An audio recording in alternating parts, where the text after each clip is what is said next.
Order axiom சம்பந்தப்பட்ட tutor card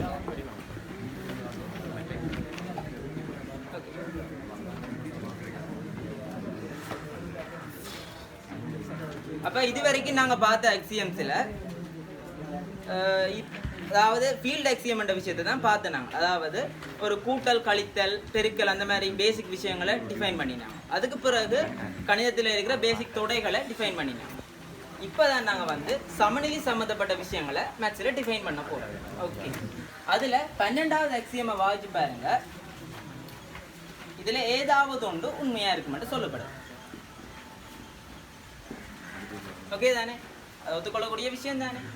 ஒரு எண்ணெய் எடுங்க, ஏதாவது 2 எண்ணெய் எடுத்தீங்கன்னா இந்த 3ல் ஏதாவது ஒரு விஷயம் உண்மையாக இருக்கும். ஒன்றில் சமனாக இருக்கணும், இல்லையாண்டா சிறிதாக இருக்கணும், இல்லை பெருசாக இருக்கும்.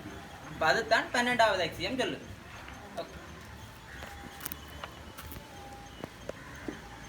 13வது அக்சியம் பாருங்க என்ன சொல்லுதுன்னா, ஒரு விஷயம் இன்னொரு விஷயத்தை விட சின்னனாயும் மற்ற விஷயம் இன்னொரு விஷயத்தை விட சின்னனா இருந்துச்சுன்னா நாங்கள் இப்படி எழுதி கொள்ளலாம்.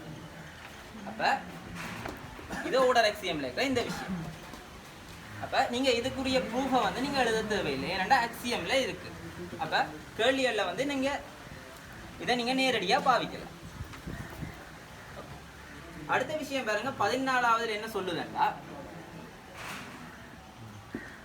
நீங்க ஒரு மாறிலியை கூட்டலாம் 2 பக்கம். அப்ப இதை கூட நீங்க வந்து நேரடியா பாவிக்கலாம். இப்ப உதயா சார்ண்ட அதாவது சிந்தக சார்ண்ட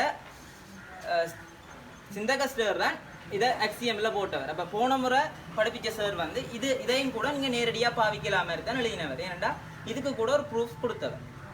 ஆனால் எங்கட சார் வந்து இதை நேரடியாக பாவிக்கக்கூடிய மாதிரி கிடக்கு.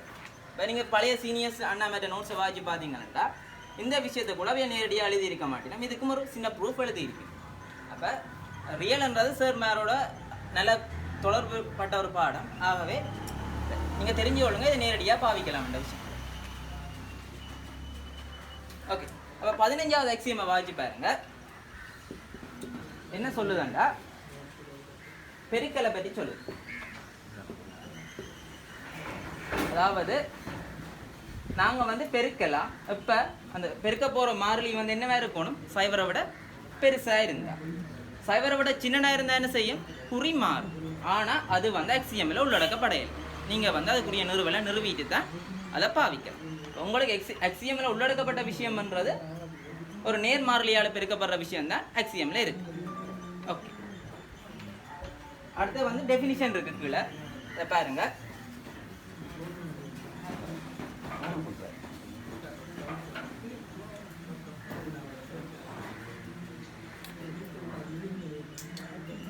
டெஃபினிஷன்ல பாருங்க, அதுல முதலாவது சொல்லப்பட்டிருக்கு பி பெரிது ஏயும் ஏ சிறிது பியும் ஒன்று சொல்லியிருக்கு. அதுங்களுக்கு ஒத்துக்கொள்ளக்கூடிய ஒரு விஷயம் தான். ஓகே, அடுத்ததை பாருங்க, ஏ லெஸ் தேன் பி என்ற வரவிலக்கணத்தை கூறுறாரு. எப்படி என்றா A less than B or A equal to B.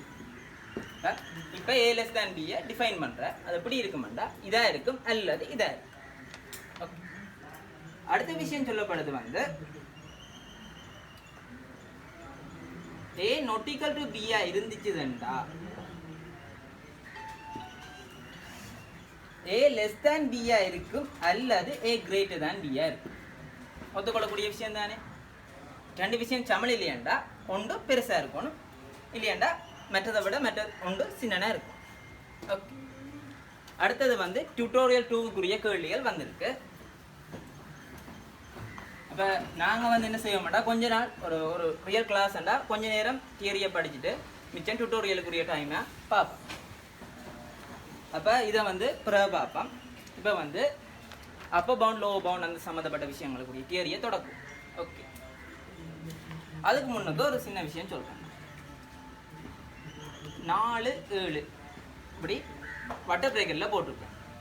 மற்றது 4 7 ரெண்டு சதுர பிரேக்கெட்டில் போட்டிருக்கேன். ஓகே, எல்லாமே ஒரு இண்டீஜர் செட் தான். ஓகே, அப்போ இதுக்குள்ள வாராக்கள் எப்படி இருக்குமெண்டா 5 6 தான் இருக்கும். ஆனால் இதுக்குள்ள வார மூலங்கள் எப்படி இருக்குமெண்டா 4 5 6 7. என்ன பிரச்சனை? இதில் வந்து 4 வந்து வராது, கடைசியில் இருக்கிறவரும் பெற மாட்டார், அவருக்கு நடுவில் இருக்கிறார்கள் எல்லாருமே வருவீங்க. ஆனால் இங்கே வந்து இந்த சதுர பிரேக்கெட் போட்டால் நீங்கள் இவியலும் வருவீங்க. இதை சொல்கிறது எக்ஸ்க்ளூசிவ்னு சொல்கிறது, இவரை சொல்கிறது இன்க்ளூசிவ்னு சொல்கிறது. சரி, இதை சொன்னாச்சுமா உங்களுக்கு எல்லாம் தெரிஞ்ச விஷயம்தான், சும்மா சொன்னாங்க.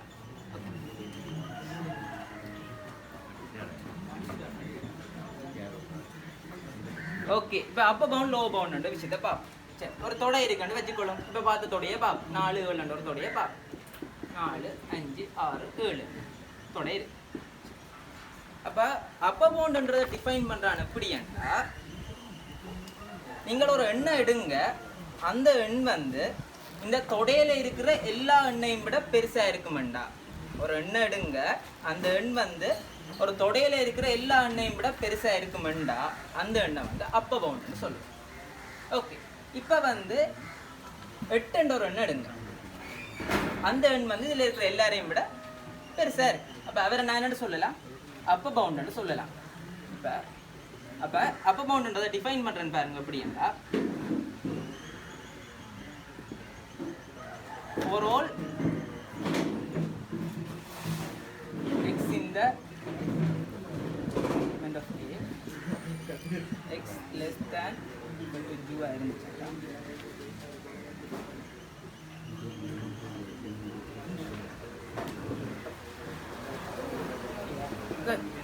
அப்போ ஒரு தொடை எடுங்க, ஒரு A என்ற ஒரு தொடையை எடுத்தீங்கன்னா அதில் கொஞ்சம் மூலகங்கள் இருக்கு. அதில் இருக்கிற எல்லா மூலகங்களையும் விட ஒரு எண் வந்து பெருசாயும் அல்லது சமனாயும் இருந்துச்சுண்டா அந்த எண்ணை நாங்கள் என்னென்னு சொல்லுவோம்? அப்போ பவுண்டுன்னு சொல்லிக்கொள்வோம். அப்போ இங்கே 8ன்றது அப்போ பவுண்டாக தான் இருக்கும், 9 அப்போ பவுண்டாக தான் இருக்கும், 7 கூட அப்போ பவுண்டாக தான் இருக்கும். ஏன்? பெரிது அல்லது சமன் என்ற விஷயத்தை சொல்லுது. அப்போ 9லேருந்து அப்படியே போய் முடிவிலி வரைக்கும் என்னவா இருக்கும்? அப்போ பவுண்ட் தான். ஆனால் இங்கே இன்னொரு நிபந்தனையும் இருக்குது. இந்த அப்போ பவுண்டுன்றது நீங்கள் என்ன செட்டை கதைக்கிறீங்களோ அதே செட்டுக்குள்ளே இருக்கும். ஓகே தானே? ஒரு செட் எடுங்கோ, அந்த செட்டில் இருக்கிற எல்லா விஷயத்தையும் விட ஒரு ஆள் பெருசாக இருந்தாருன்னா அவர் அப்போ பவுண்டுன்னு சொல்லுவான். அந்த அப்போ பவுண்ட் வந்து நீங்கள் என்ன செட்டை கதைக்கிறீங்களோ அதே செட்டுக்குள்ளே இருக்கும். நான் இங்கே கதைக்கிறது வந்து ஏன்றது நீங்கள் 5000 காய்ச்சிங்களா, இங்கே அந்த 5000 நீங்கள் இண்டிஜர்ஸை காய்ச்சிங்களா, அப்போ பவுண்ட் என்னவா இருக்கும்?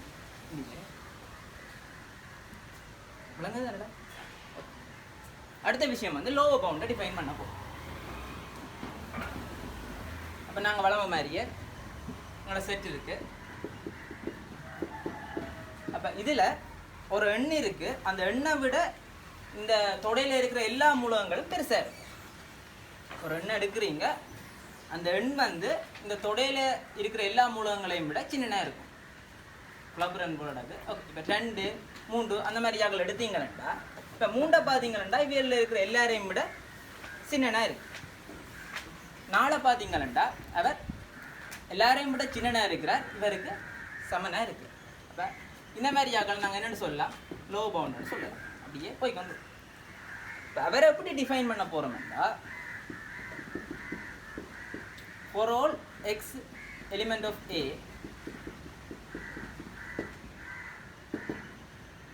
அந்த B என்றது எல்லா எக்ஸையும் விட சின்னனாக இருக்குமெண்டா நாங்கள் என்னென்னு சொல்லலாம்?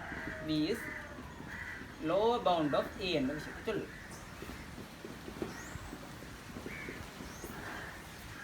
ஓகே, இதில் நீங்கள் இண்டிஜரை காய்ச்சிங்கன்னா இங்கேயும் இண்டிஜர் வரும்.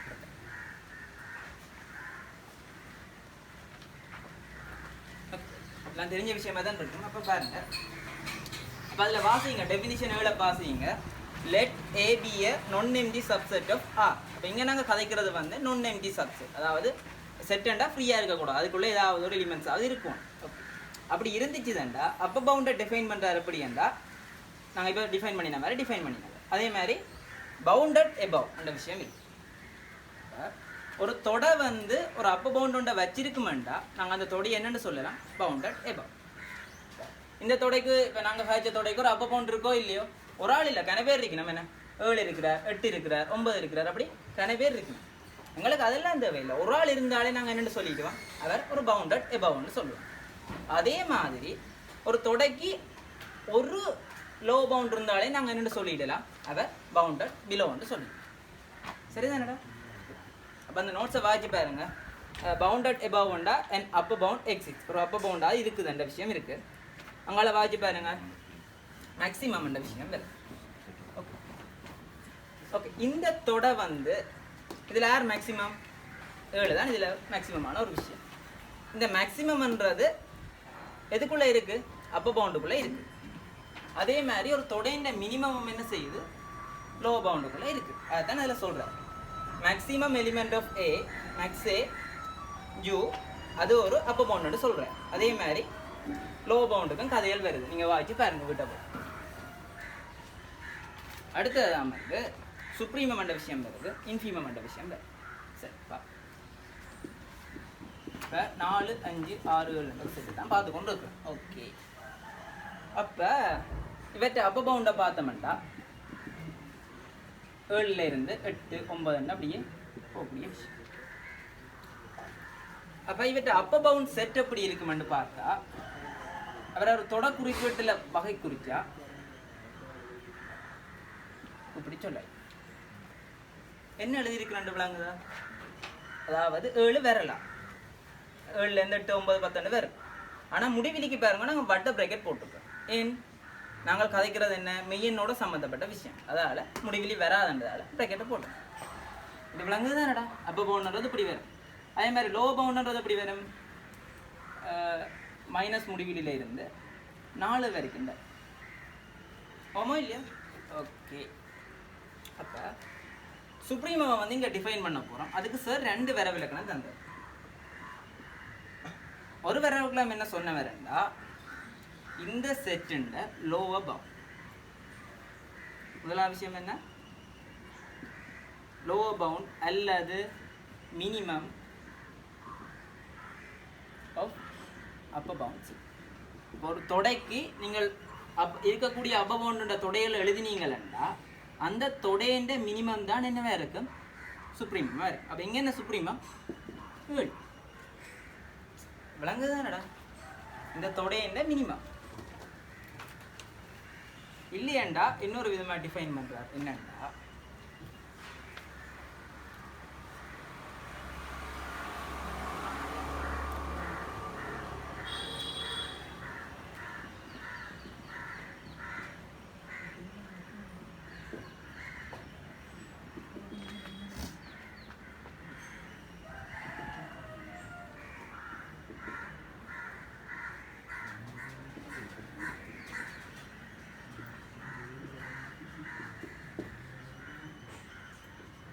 Okay okay. இந்த 7 வந்து இன்னொரு விதமாக டிஃபைன் பண்ணுறாரு. எப்படின்னா, நீங்கள் இவருக்கு இருக்கக்கூடிய என்ன ஒரு அப்பர் பவுண்டையும் எடுத்துக்கொள்ளுங்க. நீங்கள் ஜூன்றதை எடுத்துக்கொள்ளுங்க. எப்படின்னா, இவருக்கு வரக்கூடிய எந்த ஒரு அப்பர் பவுண்டையும் எடுத்துக்கொள்ளுங்க. ஜூன்றது என்ன எடுக்கலாம்? 5 எடுக்கலாம், 6 எடுக்கலாம், 7 எடுக்கலாம். சாரி இல்லை விட்டுட்டேன். ஜூன்றது என்ன? 7 எடுக்கலாம், 8 எடுக்கலாம், 9 எடுக்கலாம். என்ன அப்பர் பவுண்ட் இருந்தாலும் எடுக்கலாம். ஆனால் எஸ்ன்றது என்ன? நாங்கள் கதைக்க போகிறோம் சுப்ரீம். அப்போ அவர் டிஃபைன் பண்ணுற சுப்ரீமத்தை என்னண்டு, எல்லா அப்பர் பவுண்டையும் விட சின்னனா இருக்கணும், இல்லையாண்டா சமமாக. அப்போ இதுலேருந்து பிடிக்கலாம் தானே நீங்கள்? ஏன்னா 8 7 விட சின்னனாக இருக்கும், 9 7 விட சின்னனாக இருக்கும், 7 7 விட சமனாக இருக்கும். அப்போ இதுலேருந்து நீங்கள் என்ன சொல்லலாம்? சுப்ரீமம்ன்றது 7ன்னு சொல்லலாம். விளங்குது என்னடா? அப்பர் பவுண்ட் காய்ச்ச கதை, சுப்ரீமம் காய்ச்ச கதை. அதில் 2 வரவு இருக்கணும் சிறந்தவர். அதே மாதிரி தான் இன்ஃபீமம் விஷயம். நார்மலாக எங்களோட தமிழில் சொல்கிறதுண்டா, இவருக்கு இருக்கக்கூடிய அப்பர் பவுண்டில் மிக சின்ன ஆள் தான் சுப்ரீமம். அந்த விஷயம் சிம்பிளாக சொல்கிறாண்டா, இவருக்கு இருக்கக்கூடிய அப்பர் பவுண்டில் மிக சின்ன ஆள் 7. அதே மாதிரி தான் இன்ஃபீமம் வேறு. இன்ஃபீமம் என்னண்டா, இவருக்கு இருக்கிற லோவர் பவுண்டில் பெரிய. சரிதானடா? இவருக்கு இருக்கிற லோவர் பவுண்டில் பெரிய. அப்போ அது சார் அந்த வரவிலக்கணத்தைப்படி பார்த்தா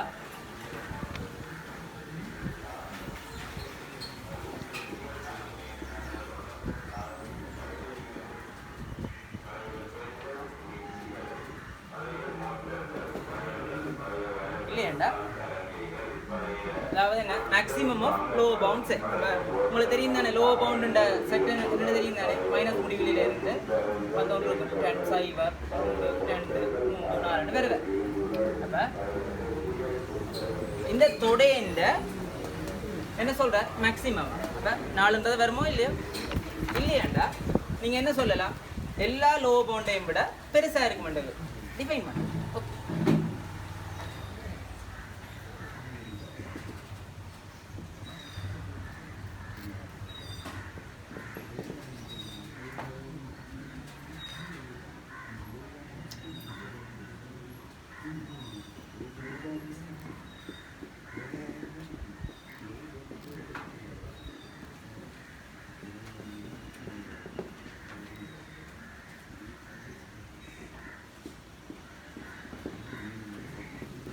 ஓகே, காய்ச்சல் விளங்கினா தானே. அப்போ இப்போ நாங்கள் காய்ச்சல் வந்து சுப்ரீமம் காய்ச்சினாங்க, இன்ஃபிமம் வந்து காய்ச்சினாங்க. இப்போ இதில் பார்த்து குழம்பாதீங்க, ஒரே ஒரு விஷயமே இல்லை. சுப்ரீமம்ண்டா என்னண்டா இருக்கக்கூடிய அப்பர் பவுண்டில் மினிமம், இன்ஃபிமம்ண்டா இருக்கக்கூடிய லோ பவுண்டில் மேக்ஸிமம். அப்படி சிம்பிளாக வச்சுக்கோனீங்கன்னாலே காணும். ஓகே, அப்போ கடைசி டேர்மை பார்ப்போம். இதுக்கு பிறகு நாங்கள் எக்ஸ்பீரியன்ஸில் போயிடுவோம்.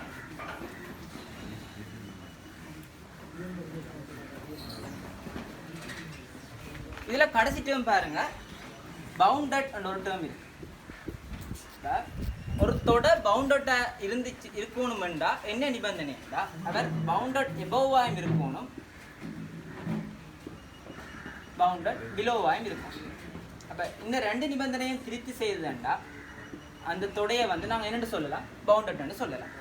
பவுண்டட் எபோவண்டா என்ன, அவர் ஒரு அப்பர் பவுண்டையாக வச்சிருக்கோம். பவுண்டட் பிலோவண்டா என்ன, ஒரு லோ பவுண்டையாக வச்சிருக்கோம்.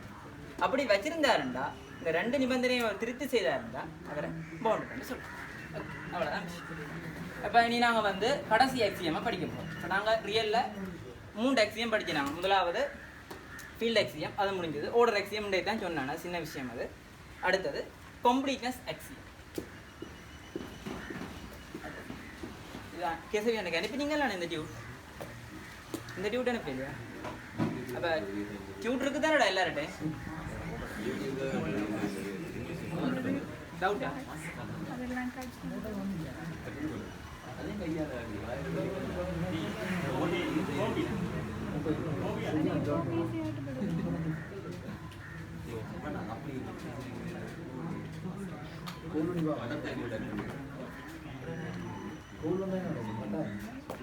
ஓகே, இப்போ கம்ப்ளீட்னஸ் எக்ஸியம் என்ற விஷயத்தை பார்ப்போம்.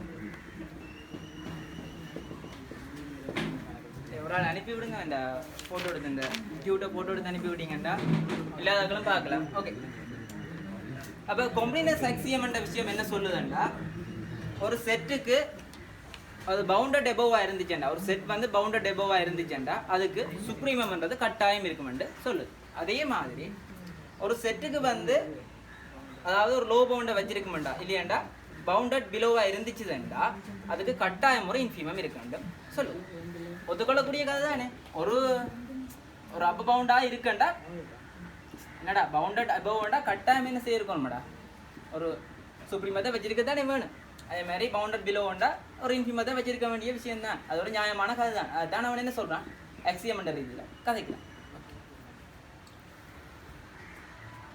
ஆனால் அதில் நீங்கள் நோட் பண்ண வேண்டிய விஷயம் என்னென்னா 2 விஷயம் சொல்கிறான். ஒன்று நான் எம்டி என்ற விஷயத்தை சொல்கிறான், அதுக்கு பிறகுதான் அடுத்த நிபந்தனை சொல்கிறான். வாய்ச்சி பாருங்க, ஒரு செட் வந்து நான் எம்டியாயும் அடுத்ததான் பவுண்டட் எபோவாயும் இருந்துச்சுதுண்டா என்ன சொல்கிறான், சுப்ரீமம் இருக்குன்னு சொல்கிறான். அதே மாதிரி தான் அடுத்த அக்சியமாக பாருங்க என்னென்னு சொல்லுது, அதே மாதிரி நான் எம்டியாயும் பவுண்டட் பிலோவாயும் இருந்துச்சுன்னா இன்ஃபிமம் இருக்குன்னு சொல்கிறான். அப்போ உங்களுக்கு ஒரு கேள்வியில் இனிதான் கேள்வி இவ்வளோ பார்த்தோம்னா ஒரு செட் வந்து அதுக்கு சுப்ரீமம் இருக்குன்ற மாதிரி காட்ட சொன்னால் நீங்கள் என்ன செய்வீங்க, அந்த செட் வந்து நான் எம்டின்னு காட்டுவீங்க. அடுத்த விஷயம் அதுக்கு ஒரு அப்பர் பவுண்ட் இருக்குன்னு காட்டுவீங்க. அதிலிருந்து நீங்கள் என்ன சொல்லலாம், அவருக்கு ஒரு சுப்ரீமம் இருக்குன்னு சொல்லலாம். அதே மாதிரி தான் லோ பவுண்டுக்கும் பெரு. அடுத்தது தான் அந்த ஓப்பன் இன்டர்வல் க்ளோஸ் இன்டர்வலை பற்றி கதைப்படுது. நான் ஏற்கனவே காய்ச்சிட்டேன்.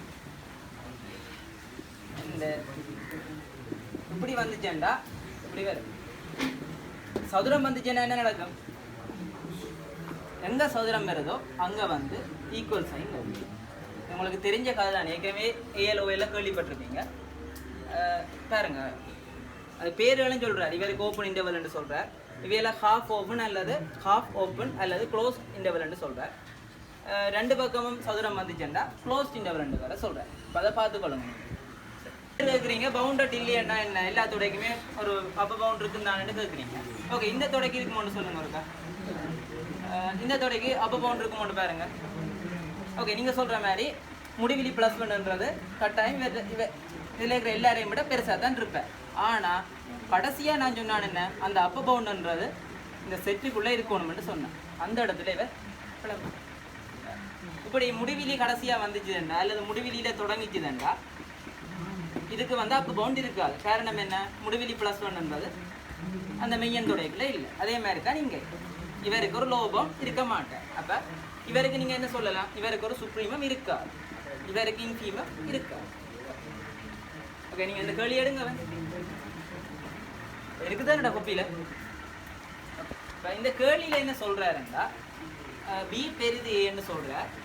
ஒரு ஏபின்னு ஒரு செட்டை தார இந்த செட்டில் சுப்ரீமம் பின்னு நீங்கள் நிறுவ போகிறீங்க. இப்போ மற்ற பாடங்கள் மாதிரி இல்லாமல் ரியலில் கொப்பிலதார தியரம்ஸ் அல்லது ஒரு தியரம்ஸ்ன்ற நிறுவல் வந்து கூட எக்ஸாமு கேட்குறது. நீங்கள் எக்ஸாமில் ஃபைனல் பேப்பர் எடுத்து பார்த்தீங்கன்னா வரும் அதில்.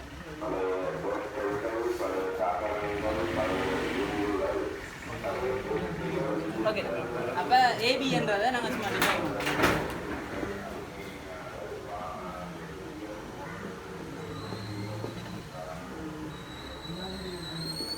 ஏன் நான் இதில் சமன் போடையில் பட்ட ப்ராக்கெட் இருந்தேன், சதுர ப்ராக்கெட் இருந்தால் நான் சமன் போட்டுருவேன். ஓகே, அப்போ நாங்கள் சுப்ரீமம் கண்டு காட்டுறதுக்கு முன்னுக்கு நான் இவருக்கு சுப்ரீமம் இருக்குன்னு காட்டணும். அதுக்கு பிறகு இவற்ற சுப்ரீமம் தான் பி என்று காட்டும். எல்லாத்தையும் விடுங்க. முதலாவது விஷயம் நாங்கள் பேசிக்காக யோசிப்போம்.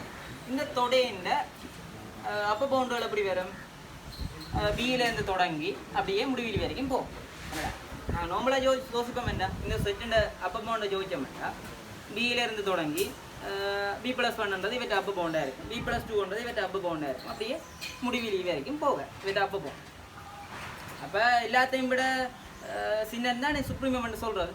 அப்போ பி தான் சுப்ரீமம்னுங்கிற மனசுக்கு தெரியும். ஆனால் நாங்கள் இதை நிறுவோம். ஏடா மேக்ஸில் இதையும் நாங்கள் நிறுவினாங்கல்லானே, அப்போ அதே மாதிரி இதை நாங்கள் நிறுவோம்.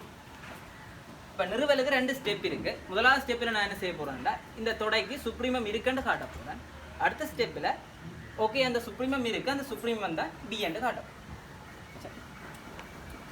ஒரு விஷயத்துக்கு சுப்ரீமம் இருக்குன்னு காட்டணும்னா நான் என்ன ஆக்சியம் பாவிக்கணும், கொம்பிடினஸ் ஆக்சியம் இருக்கிற ஒரு ஆக்சியம் தான் பாவிக்கணும். அப்போ சுப்ரீமம் இருக்குண்டா என்னென்ன இருக்கணும், நான் எம்டியாக இருக்கணும். அடுத்த விஷயம் அப்போ பவுண்டாக இருக்கும், ஒரு அப்போ பவுண்டாக வச்சுருக்கோம்.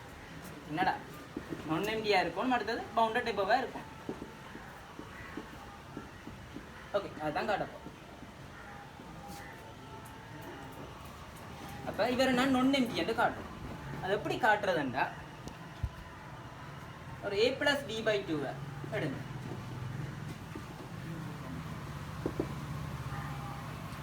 நான் சொல்றேன் இவருக்குள்ள இருக்காருன்னு சொல்றேன்.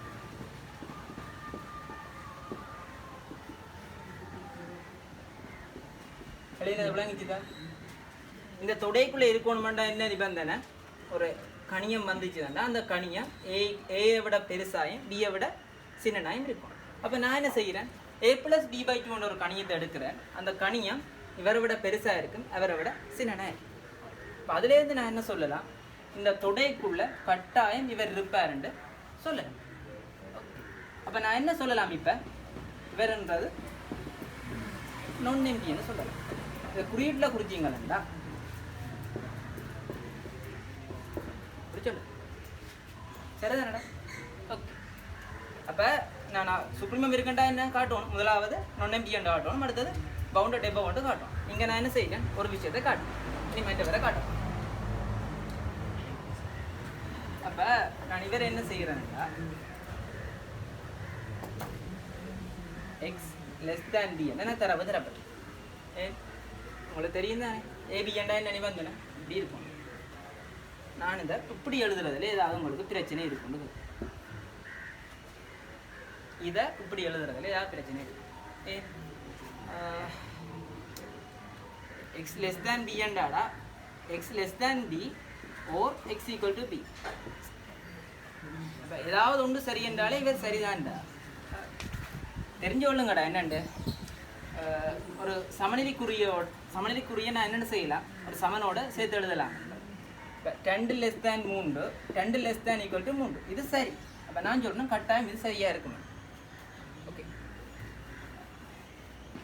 அப்போ இந்த விஷயம் உங்களுக்கு இதில் இருந்து எழுதலாம்னு உங்களுக்கு தெரியும். ஓகே, இப்போ நான் என்ன செய்கிறேன்டா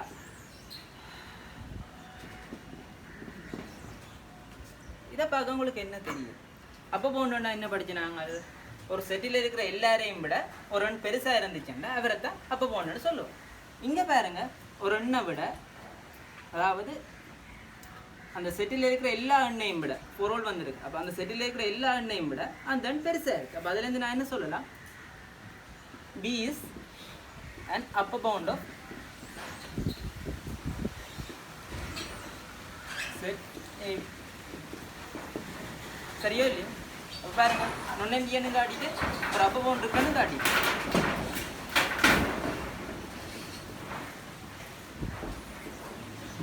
ஆகவே என்ன சொல்லலாம்னா இவருக்கு ஒரு சுப்ரீமம் இருக்குண்டு சொல்லல. அது என்ன சுப்ரீமம் எஸ்என் எடுக்கிறேன்னா அவர் கட்டாயம் ரியல் நம்பரோட செட்டுக்குள்ளே இருக்கும்.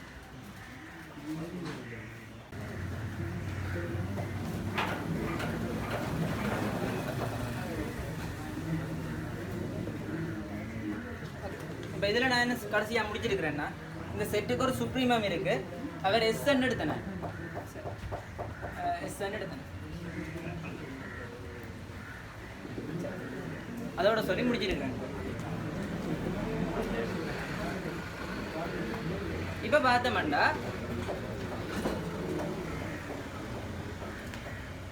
இப்போதைக்கு பி என்றது ஒரு நார்மல் லோவர் பவுண்ட் தான். பி இஸ் அப்பர் பவுண்ட், நார்மலாக ஒரு அப்பர் பவுண்ட் தான். அப்போ நான் இப்படி ஒரு ஸ்டெப் எழுதலாம்ன்றேன். இதில் ஏதாவது பிள்ளை இருக்கு. சுப்ரீமம்னா என்ன, எல்லா அப்பர் பவுண்டையும் விட சின்னனாக இருக்கணும் அல்லது சமனாக இருக்கும். அப்போ நான் அப்படி எழுதுறதுல ஏதாவது பிள்ளை இருக்கும். இப்போ நான் என்ன காட்டணும், எஸ் சமன் பி என்று காட்டணும். என்ன செய்தேனாண்டா, ஒரு சுப்ரீமம் இருக்குன்னு காட்டிட்டேன். இப்போதைக்கு நான் என்ன செய்யணும், அந்த சுப்ரீமத்தை எஸ் என்று வச்சேன்னா அந்த சுப்ரீமம் தான் பி என்று காட்டினா என்ற கேள்வி முடியும். அப்போ நான் அதுக்கு என்ன செய்கிறேன்னா, பியை வந்து அப்பர் பவுண்டாக இருக்குது. இப்போது வரைக்கும் பி ஒரு நார்மல் அப்பர் பவுண்ட் மட்டும்தான்.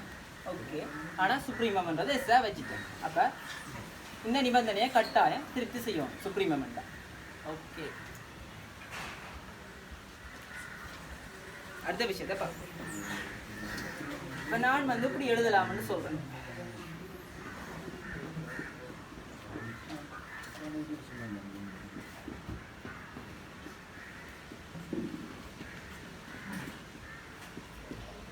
என்ன எழுதியிருக்கிறேன் விளங்க,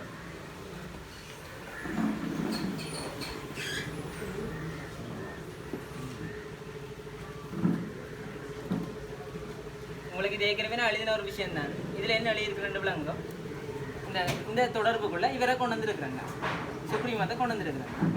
அப்போ நீங்கள் கேட்கலாம், எப்படி இவரை விட அவர் பெருசாக இருக்கலாம்னு கேட்கலாம். இதை எப்படி எழுதினாருன்னு கேட்கலாம். சுப்ரீமம் எஸ்ன்றது என்ன, சுப்ரீமம். சுப்ரீமம்ண்டா அதுவும் ஒரு அப்பர் பவுண்ட் தானே. இப்போ அப்பர் பவுண்டுன்னா என்ன அர்த்தம், அந்த செட்டில் இருக்கிற எல்லா மூலகத்தையும் விட அவர் பெருசாக இருக்கும். அப்போ பாருங்கள், இவரை விட அவர் என்னதான் இருப்பார், பெருசாக இருப்பார். அப்போ அதனால தான் இந்த சமநிலை எழுதினாங்க. இந்த சமநிலை எழுதினதில் ஏதாவது விளங்காட்டி கேட்கும்.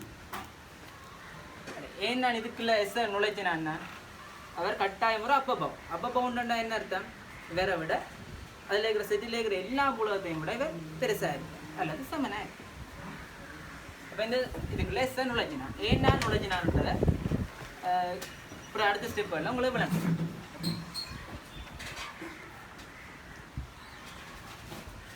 ஓகே, அப்போ நான் இப்போதைக்கு இதில் இருந்து நான் என்ன எழுதலாம்டா இந்த தொடர்பு எழுதி கொள்ளலாம்.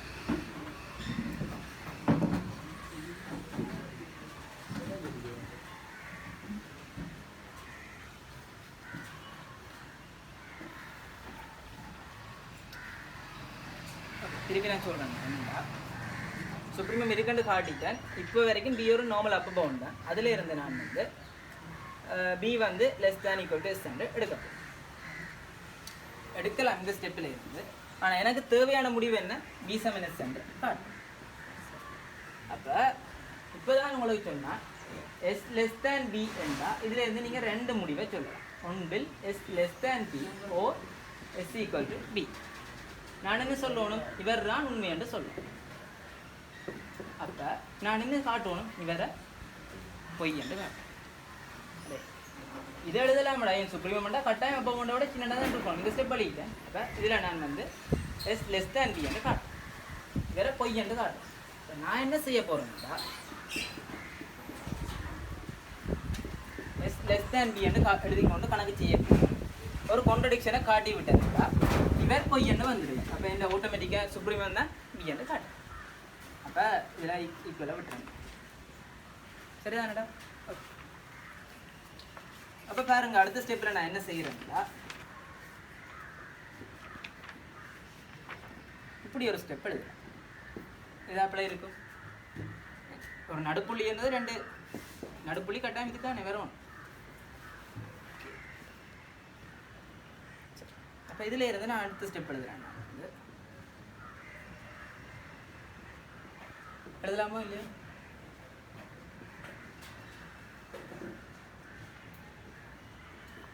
ஏக்கும் பிக்கும் இடையில ஒரு எந்த ஒரு கணியம் வந்தாலும் அது இந்த செட்டுக்குள்ள இருக்கும்.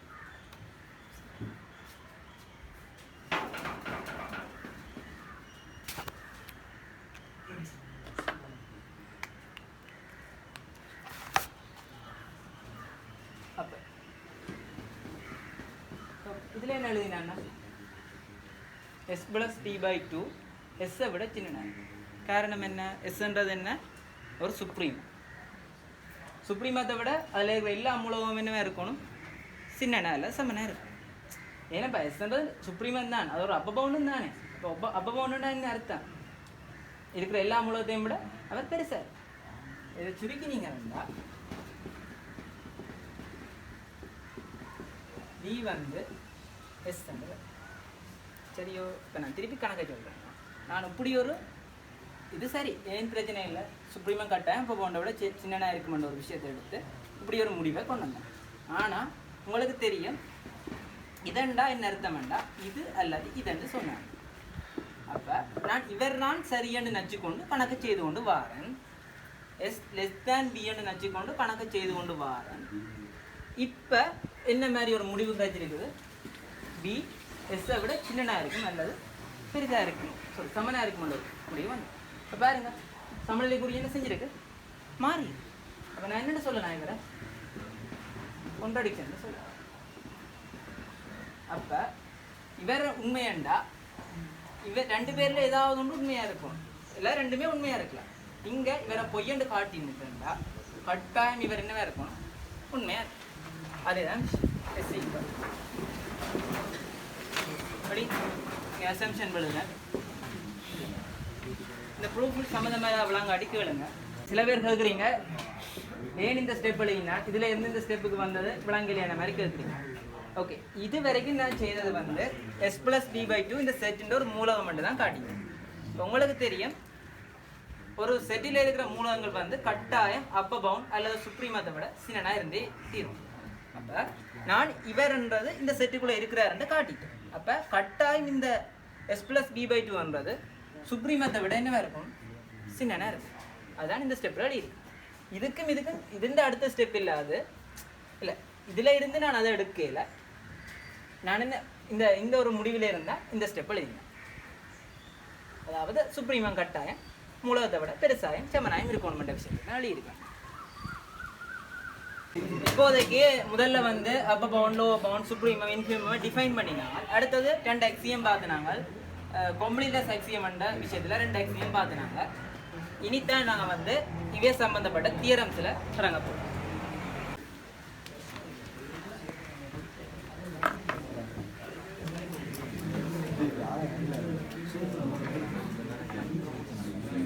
நீங்கள் ஒரு தியரம் பெறும், அதுக்கு அடுத்ததை ஒரு சார் இன்னொரு தியரம் தந்திருப்பார், ஒரு உப தியரம். இதை வாய்ச்சி பாருங்க. அவருக்கு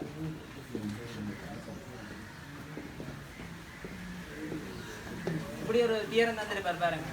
ஏனண்டா நாங்கள் இனி படிக்க போகிற தியரத்தை நிறுவுறதுக்கு இந்த தியரம் தேவை. அதால் இந்த தியரத்தை வாய்ச்சி பாருங்க. இப்படி ஒரு தியரம் சார் நோட்ஸில் வந்திருப்பார், நீங்கள் எடுத்திருப்பீங்கன்னு நினைக்கிறேன்னா. ஓகே, இப்போ இனி நாங்கள் வந்து அடிக்கடி இந்த மாதிரி ஒரு விஷயத்தை சந்திப்போம். For all epsilon greater than 0. இப்படி என்னண்டா நீங்கள் சிம்பிளாக வாசிக்கிறேன்டா எல்லா நேரங்களுக்கும் இந்த மாதிரி வாசிக்கணும். எப்சிலான் வந்து எல்லா நேரனையும் குறிக்கிற விஷயம் வந்து யோசிக்கிறோம். ஓகே, அப்போ இது என்ன சொல்லுதுண்டா,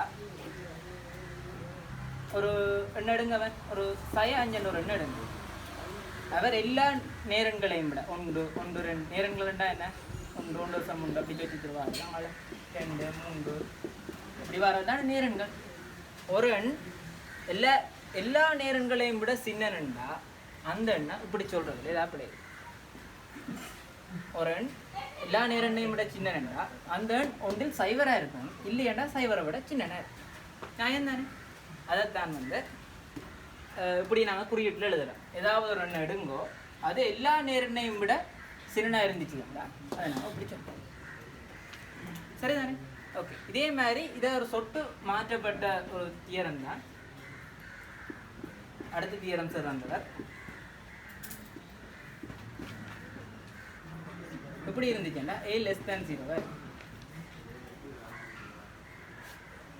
a equal to 0 தெரியும் தானடா, உங்களுக்கு தெரியும்.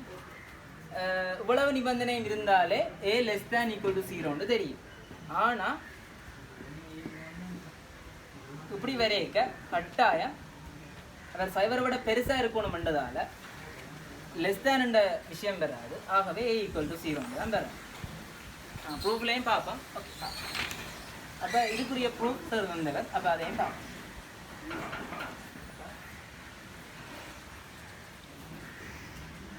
அப்போ நாங்கள் என்ன செய்ய மாட்டோம், கான்ட்ரடிக்ஷனால நிறுவ போகிறோம். அப்போ நான் என்ன செய்ய போகிறேன்னா இந்த முடிவை பொய்யன்னு எடுக்க போகிறேன்.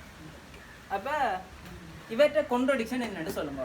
Contradiction of a less than equal to 0 என்ன இருக்கு? a greater than 0. Less than equal to contradict பண்ணினா கிரேட்டர் தேன் இல்லை. அதே மாதிரி கிரேட்டர் தேன் ஈக்குவல்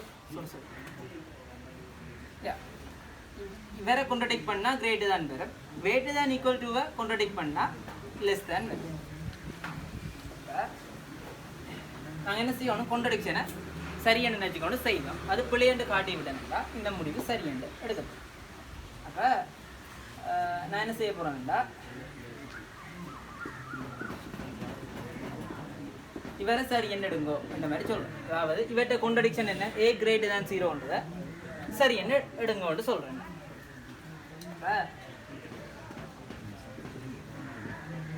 அப்போ இப்போதைக்கு இருக்கிற தொடர்பு என்னண்டா, ஏதாவது ஒரு எண்ணெய் எடுங்கோ, எல்லா எண்ணையும் விட ஒரு சின்னதாக இருந்துச்சுதுண்டா அது சைவரை விட பெருசாக இருக்கும். அது உங்களுக்கு தெரியும், பிள்ளையான ஒரு கருத்து. அது எப்படி நாங்கள் பிள்ளையாண்டு ப்ரூவ் பண்ண போகிறோம்டா, எப்சிலானுக்கு a என்ற ஒரு பெருமானத்தை போட போகிறோம். உங்களுக்கு தெரியும் எப்சிலான்ன்றது எல்லா நேரங்களுக்கும் உரிய பெருமானத்தை எடுத்துக்கொள்ளலாம். ஒரு விஷயம் கிரேட்டர் தேன் 0 இருந்துச்சுதுண்டா அதை நீங்கள் எப்படியுமே எழுதி கொள்ளலாம். இவர் எல்லா நேரனையும் எப்சிலான் எடுக்கக்கூடியது. அப்போ எப்சிலான் வந்து a பெருமானம் எடுக்கிற நிலையில் பிள்ளையாண்டு காட்டும். அப்போ பாருங்க, for epsilon equal to a we have a less than a என்று சரியா? a less than epsilon ನೋಡಲ್ಲ.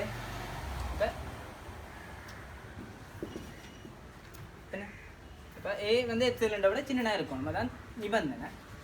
அப்போ a வந்து a விட சின்னனா இருக்கிறன்ற மாதிரி முடிவு வரும். இது என்ன, இது கான்ட்ரடிக்ஷன். அப்போ நீங்கள் என்ன சொல்லலாம், கருதின முடிவு என்ன இல்லை. ஆகவே என்னது a less than equal to 0 விளங்குதாட அந்த தீர நெருங்கினது. திருப்பி சொல்லுங்க. ஓகே, இதில் வந்து இவ்வளவு நிபந்தனை இருந்துச்சுதுண்டா a less than equal to 0 இருக்குமென்றால் அந்த தேட்டத்தை நான் உங்களுக்கு உள்ளார விளங்குற மாதிரியும் சொன்னான். நான் என்ன எல்லாத்தையும் விட சின்ன இருந்தால் அவர் மறையாக தான் இருக்கணும். ஓகே, மறையாக இருக்கணும், இல்லை சைவராக இருக்கணும். ஓகே, இப்போ நான் என்ன செய்ய போகிறேன்டா ஒன்று சரியாக காட்டணுமெண்டா ரைட்டில் நாங்கள் ஏல வளமையாக செய்த மாதிரி எல்ஹெச்பிலேருந்து போய் ஆர்ஹெச்எஸை காட்டணும். ஆனால் இங்கே சில புது விதமான விஷயங்களை அப்ளை பண்ணுறோம். என்ன செய்கிறோம்டா இந்த முடிவு சரியண்டா இவரை பிள்ளைண்டு நச்சுக்கொண்டு கணக்கை செய்யணும். கணக்கை செய்துட்டு கான்ட்ரடிக்ஷன் வந்துச்சுண்டா அவர் சரியண்டு காட்டப்போம். அப்போ இவற்றை கான்ட்ரடிக்ஷன் என்ன? A greater than 0. அப்போ இவ்வளவு தேட்டத்தின் முடிவு A greater than 0 நச்சுக்கொண்டு கணக்கு செய்யப்போம். அவரை பிள்ளைண்டு காட்டணும். A greater than 0 எடுத்து கணக்கு செய்கிறேன். அப்படி கணக்கு செய்ய நான் என்ன செய்கிறேன்னா எப்சிலன்ட்டுக்கு ஏ போடுறேன். நீங்கள் கேட்கலாமே நீ எப்சிலன்ட்டுக்கு ஏ போடுறேன். இவர் என்ன 4 ரோல் தேர் எக்ஸிடென்டாலும் பரவாயில்ல 4 ரோல்ண்டா எல்லா பெருமானத்தையுமே எடுக்கணும். அப்போ நான் என்ன சொல்கிறேன் ஒரு பெருமானம் பிழைச்சாலே இந்த கூட்டு பிழை. அப்போ நான் என்ன செய்கிறேன் ஏ என்ற ஒரு பெருமானத்தை போட்டு பார்க்குறேன். அப்போ இதான் கூட்டு. அப்போ இந்த கூட்டுப்படி ஏ என்ற பெருமானத்தை போட்டு பார்த்தா A less than epsilon no. அப்போ A லெஸ் தேன் A என்ற ஒரு விடவை. அது என்ன கான்ட்ரடிக்ஷன். ஆகவே நான் என்ன சொல்கிறேன் நான் கருதின எடுகோள் வந்து பிள்ளைன்னு சொல்கிறேன். ஆகவே அந்த விட டவுட் இடம் இருக்காது.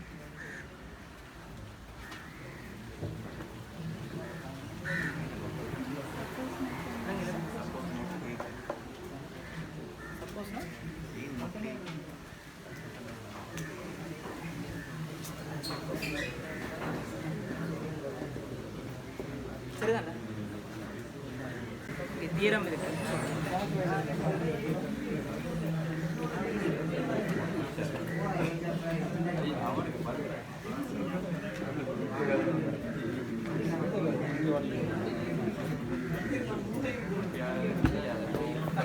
இது என்ன என்னென்று வாசிப்போம்.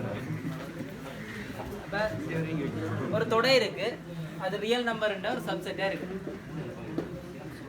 ஓகே, அந்த செட்டுண்ட சுப்ரீமத்தை எஸ் என்று வச்சுக்கொள்வோம்.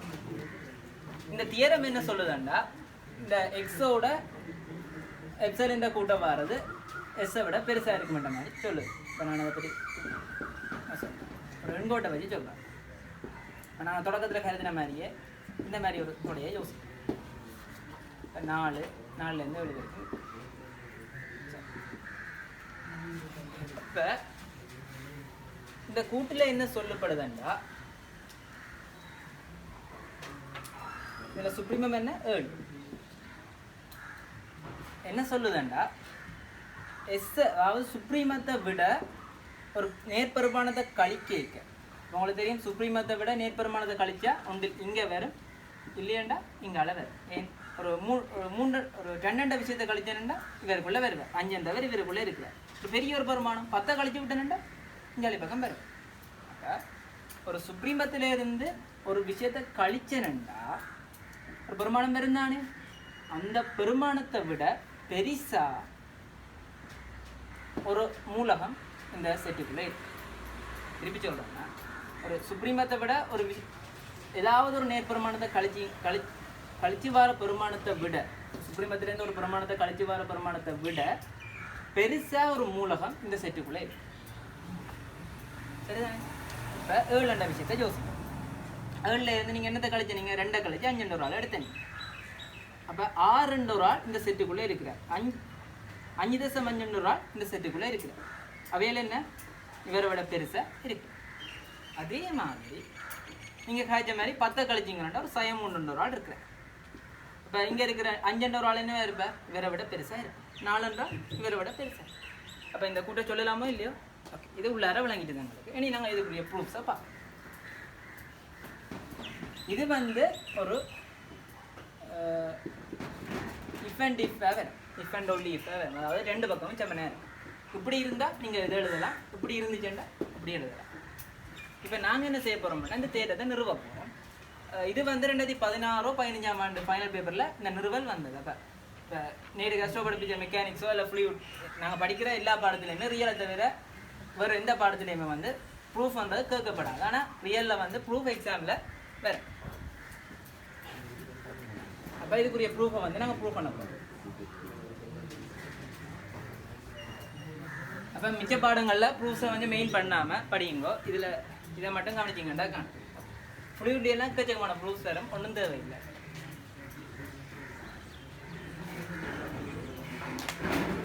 நாங்கள் ப்ரூவ் பண்ண வேண்டியது வந்து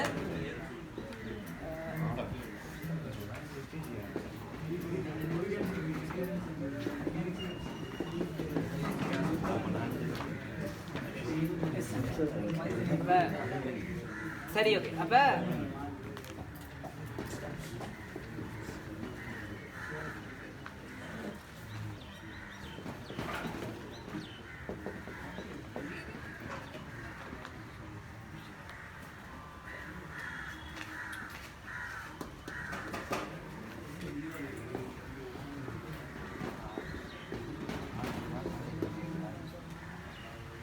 சரி ஓகே அப்போ இதை தான் நான் ப்ரூவ் பண்ணணும். அப்போ முதலாவது வந்து ஃபார்வர்ட் ப்ரூஃப் பண்ணணும். இது உண்மையாண்டா இது உண்மையாண்டு காட்டணும். அடுத்த விஷயம் இது உண்மையாண்டா அது உண்மையாண்டு காட்டணும்.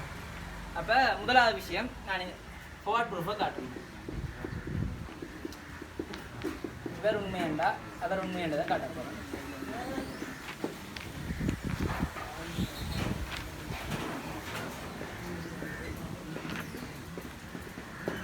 சரி அப்போ உங்களுக்கு தெரியும் நாங்கள் இப்போ என்ன செய்ய போகிறோம்டா இங்கிட்ட கொண்ட்ரடிக்ஷனை உண்மையான நினச்சி கொண்டு கணக்கு செய்ய போகிறேன். அவர் பிள்ளையாண்டு காட்டும். சரிதானே? ஓகே. அப்போ இவரை நீங்கள் கொண்ட்ரடிக்ட் பண்ணால் என்ன வேறு? சப்போஸ் நோட் இவர் எழுதுவீங்க. இவரை கொண்ட்ரடிக்ட் பண்ணால் என்ன வரும்? 4 கொண்ட்ரடிக்ட் பண்ணால் என்ன வரும்? தேர் எக்ஸிட். தேர் எக்ஸிட்டை கொண்ட்ரடிக்ட் பண்ணால் 4 கொண்ட்ரடிக்ட் பண்ணிக்க இந்த இவையெல்லாம் மாறுவின மொழியை சமநிதிக்குள்ளே இருக்கிறார்கள் மாற மாட்டேங்க. நீங்கள் அப்புறம் இவரை கொண்ட்ரடிக்ட் பண்ணி எழுதுறீங்க. ஏனெண்டா இவருக்குள்ளே இருக்கிறதால அவர் கொண்ட்ரடிக்ட் பண்ணப்பட மாட்டார். அதே மாதிரி இங்கே அப்புறம் இவரையும் கொண்ட்ரடிக்ட் பண்ணுறீங்களா? இவர்கிட்ட மூலகம்ண்டா அப்புறம் அவர் மூலகம் இல்லைன்னு கொண்ட்ரடிக்ட் பண்ணுறீங்களா? இவருக்குள்ளே வந்தால் இவர் மட்டும்தான் மாறுவார்.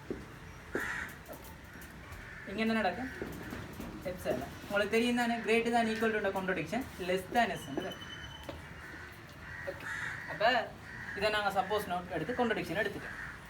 நீ இவரை வச்சு கணக்கு செய்து கொண்டு போய் ஒரு கொண்ட்ரடிக்ஷனை காட்டும். அப்போ எக்ஸ் ப்ளஸ் எப்சைலன் வந்து எஸ்ஸை விட சின்னனா இருக்கு. ஓகே. அப்போ இவரை நான் அப்படி எழுதலாம், எஸ்ன்னு எழுதலாம். இப்படி இருக்கிறத ஈக்குவல் போட்டு எழுதலாம். பார்த்தேன் நான்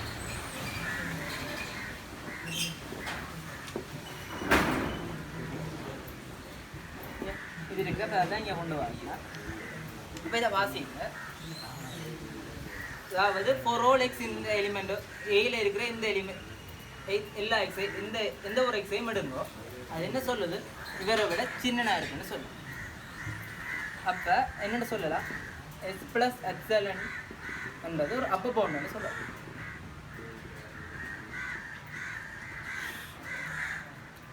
அட இப்போ என்னடா எடுத்துறாங்க? S7 சுப்ரீமா பெய்யண்டா இது உண்மையாண்டு காட்ட போகிறோம். அப்போ இவரை பொய்யாண்டு நினச்சிக்கொண்டு கணக்கு செய்ய போகிறோம். அப்போ சுப்ரீமம் பண்ணுறது இவர் எஸ்ண்டா இப்போ எஸ் மைனஸ் எப்சலண்டா ஒரு அப்பர் பவுண்டு காட்டிட்டேன். ஆனால் அப்பர் பவுண்டுன்றது என்னவா இருக்கணும்? கட்டாயம் சுப்ரீமத்தை விட பெருசாக இல்லாத சமனாக இருக்கும். அப்போ இதில் பார்த்தீங்கன்னா சுருக்கி பார்த்தீங்கன்னா epsilon less than equal to 0ன்னு வரும். எப்சிலன் எப்படி எடுத்துனாங்க? Greater than 0 எடுத்துனாங்க. என்ன விட வருது? Less than equal to 0. என்ன? கொண்ட்ரடிக்ஷன். இது ப்ரூஃப் முக்கியமான ஒரு ப்ரூஃப். இப்போ கவனிச்சுக்கொள்ளுங்க, இல்லாதாக்கள் எழுதிக்கொள்ளுங்க.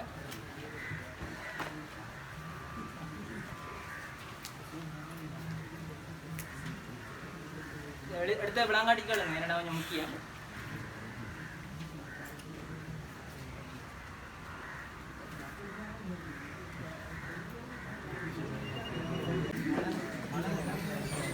நீங்கள் கொண்ட்ரடிக்ஷன் எடுத்து காட்டிட்டு இது உண்மையான எழுதி கொள்ளுங்க.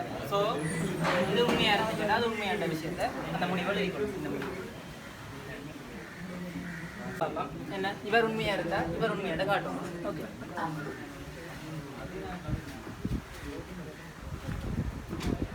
ரிவர்ஸாக காட்டணும். இப்போ அவர் உண்மையில் எடுக்கணும்.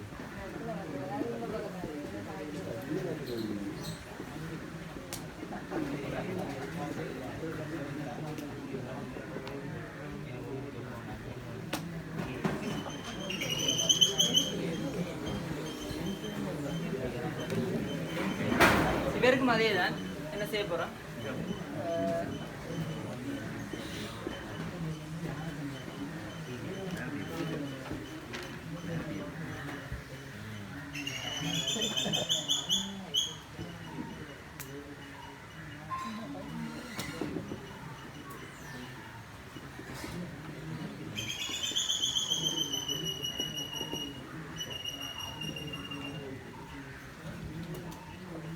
அப்போ கவனிங்கடா, அடுத்த ரிவர்ஸ் ப்ரூஃபை பார்க்க போகிறோம். இவர் உண்மையாக இருந்தால் இவர் சுப்ரீமமாக இருக்குமென்றதை சொல்ல போகிறேன். ஓகே, அப்போ இப்போ வரைக்கும் எஸ்ன்றது நார்மல் ஒரு அப்போ பவுன் மட்டும்தான். இனித்தான் நான் எஸ் என்னென்னு காட்ட போகிறேன், சுப்ரீமமெண்ட்டு காட்ட போகிறேன். அப்போ எஸ் வந்து நார்மலாக ஒரு அப்போ பவுன். அடுத்த விஷயம் வந்து நான் என்னென்னு சொல்லலாம்னா, இவர்ன்றது இதுக்கு மேலே ஒரு 2 தரவு தருவோம். என்னென்னா ஏன்றது நொன்னின்டி என்று. அடுத்த விஷயம் எஸ் வந்து அப்போ பவுண்ட் தரவு தந்துருக்கும். அப்போ இதுக்கு பிறகு தான் இந்த தியரம் வரும். இந்த மாதிரி தரவுகள் இருந்தால் இந்த தியரம் இப்படி வரும்.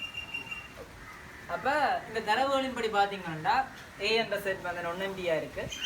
ஒரு அப்போ பவுண்டையும் வச்சிருந்துச்சுன்னா நான் என்ன சொல்லலாம்னா ஏ ஹேஸ் அ சுப்ரீமமெண்ட் விஷயத்தை சொல்லலாம். அது என்னத்தை வச்சு சொல்கிறேன்னா அதே ப்ராக்கெட்டுக்கு எழுதி கொடுங்க. என்ன கம்ப்ளீட்னஸ் எக்ஸியத்தை வச்சு சொல்கிறேன். அந்த வடிவம் எழுதி காட்டலாம். ஏன்றது நான் எம்பி. அடுத்த விஷயம் என்ன, ஒரு அப்போ பவுண்ட் இருக்குன்றதால கம்ப்ளீட்னஸ் எக்ஸியம் மாதிரி ஒரு சுப்ரீமத்தை இருக்குது. நாங்கள் என்ன செய்ய போகிறோம்டா, அந்த சுப்ரீமத்தை என்ன எடுக்க போகிறோம்டா,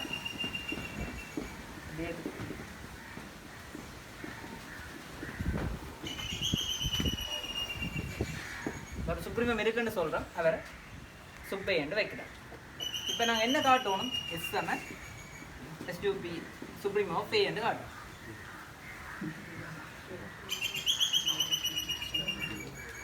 இப்போ வரைக்கும் எஸ்ன்றது நார்மலாக ஒரு அப்போ பவுண்ட் மட்டும்தான்.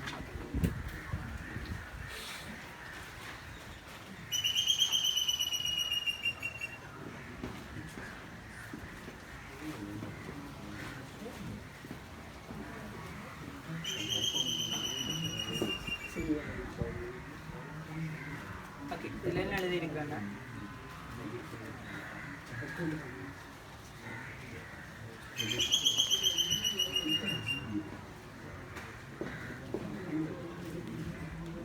என்ன எழுதியிருக்கேன், தரவு எழுதியிருக்கேன்டா. என்னண்டு இது அங்காள கொண்டு போய் எழுதியிருக்கேன்.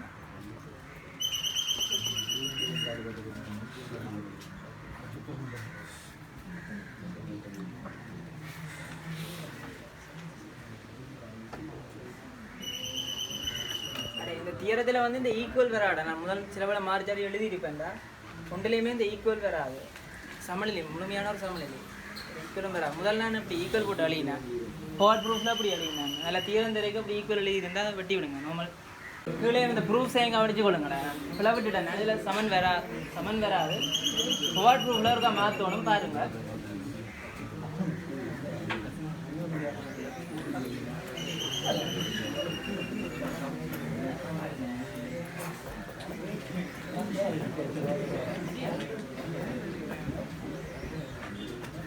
இது விளங்குதா உங்களுக்கு? அடே சார் ஜூ ஒன்று தந்துருக்கிறாரு. நான் எஸ்என் எழுதுறேண்ணே, யோசிக்காதங்க. எல்லாம் உண்டு தான், எஸ்என் ஜூவும் உண்டு தான். இதில் என்ன சொல்லியிருக்கிறேன்டா, ஒரு சுப்ரீமமெண்ட்டாக என்ன அர்த்தம், அதில் இருக்கிற எல்லா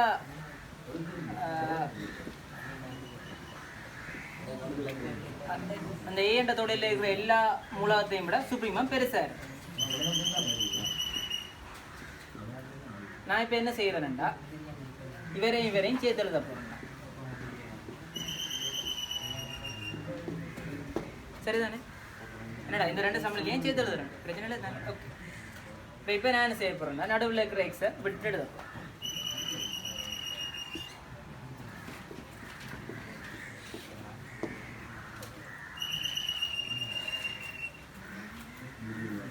இப்போ நான் என்ன செய்கிறேன்னா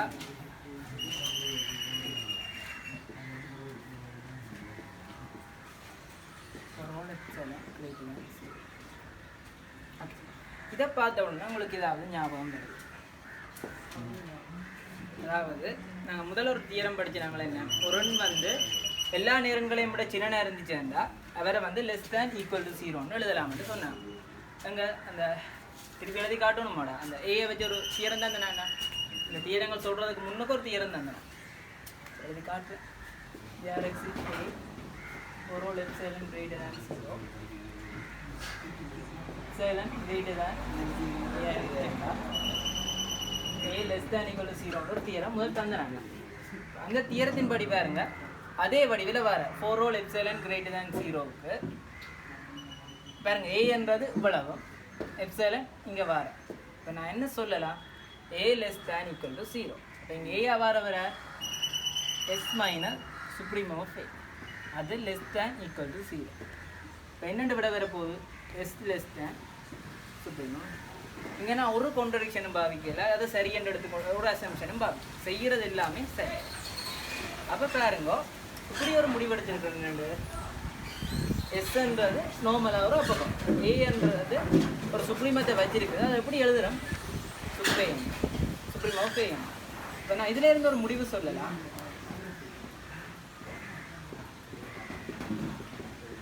இது உங்களுக்கு தெரிஞ்ச முடிவு தானேடா. ஏன் கட்டாயம் நார்மல் அப்பர் பவுண்டுன்றது சுப்ரீமத்தை விட பெருசாக இருக்கணும் அல்லது சமனாக இருக்கும். ஆனால் இப்போ கணக்கில் செய்யிட்டு வேறு எனக்கு எப்படி முடிவு வருது, இது இப்படி இருக்கணும்னு சொல்லு. ஆனால் ஒன்றும் நான் கான்ட்ராடிக்ட் பண்ணல, ஒரு அசம்ஷனும் எடுக்க செய்கிறது எல்லாம் சரி. இப்போ இதுவும் சரியாக இருக்கணும் இதுவும் சரியாக இருக்கணும்னா என்ன உங்களுக்கு சொல்ல, நான் எப்படி சொல்லலாம்னு சொல்கிறேன். என்ன S7 சுப்ரீம் ஆஃப் ஏன்னு சொல்லலாம். இது அப்படியே இருக்கு, ஏன் ரெண்டுமே சரியாக இருக்கும். திருப்பி சொல்கிறது அந்த தீரத்தை இல்லை பிளங்காட்டி சொல்கிறது. ஓகே, இப்போ நான் என்ன செய்தேன்னா ரிவர்ஸ் ப்ரூஃப், அதாவது இவ்வளவும் சரியண்டா அந்த அப்ப பவுண்டா சாதாரணமான அப்ப பவுண்டை வந்து சுப்ரீமமாக எழுதலாம்னு சொல்லலாம். அப்போ இப்போ வரைக்கும் எஸ்ன்றது ஒரு சாதாரணமான அப்ப பவுண்ட் மட்டும்தான். ஆனால் ஏன்றது நொண்டெம்டியாக இருக்குது, அடுத்தது அப்ப பவுண்ட் இருக்கிறதால நான் கட்டாயம் என்ன சொல்லலாம், அவருக்கு ஒரு சுப்ரீமம் இருக்குன்னு சொல்லலாம். கம்ப்ளீட்னஸ் எக்ஸியம் அதுக்குரிய காரணம். சரி, அப்போ நான் அந்த சுப்ரீமத்தை அந்த ஒரு சுப்ரீமம் இருக்குது, அதை நான் சுப்பேன்னு எடுக்கிறேன். அப்படி தான் குறிக்கிற சுப்ரீமத்தை. அப்போ எப்படி எக்ஸாம்பிள் வந்தாலும் சுப்ரீமம் தான் நீங்கள் விளங்கி கொள்ளணும். ஓகே, அப்போ உங்களுக்கு தெரியும் என்னண்டு, அப்ப பவுண்டாக இருக்கிறது கட்டாயம் சுப்ரீமத்துக்கு சமனாக இருக்கலாம் அல்லது பெருசாக இருக்கும். அப்போ இந்த விஷயத்தை எழுதலாம். ஓகே தானே, அப்படி எழுதலாம். அடுத்ததை பாருங்க, இந்த தந்த தரவை எழுதுறேன். அப்படியே பக்கெட்டுக்கு எழுதுங்க, தரவண்டு உங்களை விளங்குறதுக்கு எழுதுங்க தரவண்டு. அப்போ இதுதான் உங்களுக்கு தரப்பட்ட தரவு, அதனால் இந்த விராங்கால போட்டு எழுதுறேன். இப்போ இதில் இருந்தால் நான் கணக்கு செய்து கொண்டு வரோம். அப்போ தந்த தரவையே அப்படியே எடுக்கிறேன், நான் எந்த கான்ட்ரடிக்ஷனும் பாவிக்க. சரி, அப்போ தரவெடுத்தாச்சு. நான் என்ன சொல்கிறேன்டா, சுப்ரீமமாக இருந்துச்சேன்டா அந்த தொடையில் இருக்கிற எல்லா மூலகத்தையும் விட அவர் பெருசாக அல்லது சமனாக இருக்கும். இந்த ஸ்டெப்பில் சொல்கிறேன். அடுத்ததில் நான் என்ன செய்கிறேன்டா, இந்த சமநிலையை இந்த சமநிலையை சேர்க்கணும். இங்கே என்ன சொல்கிறேன், தரவில் தந்தவர் அதில் அந்த எக்ஸ்ன்றதை வந்து இவரை விட பெருசாக இருக்குன்ற மாதிரி அவர் சொன்னவர். அடுத்தது நான் ஒரு விஷயம் செய்தனால என்ன, சுப்ரீமமெண்டா கட்டாயம் அதில் இருக்கிற எல்லா மூலத்தையும் விட பெருசாக இருக்குன்னு காட்டிங்க. அடுத்த ஸ்டெப்பில் பாருங்க என்ன செய்யணும்னா, இந்த ரெண்டு சமநிலையும் கேட்க நடுவில் எக்ஸ் வரும், சுப்ரீம் ஆஃப் ஏ இங்கே வரும்.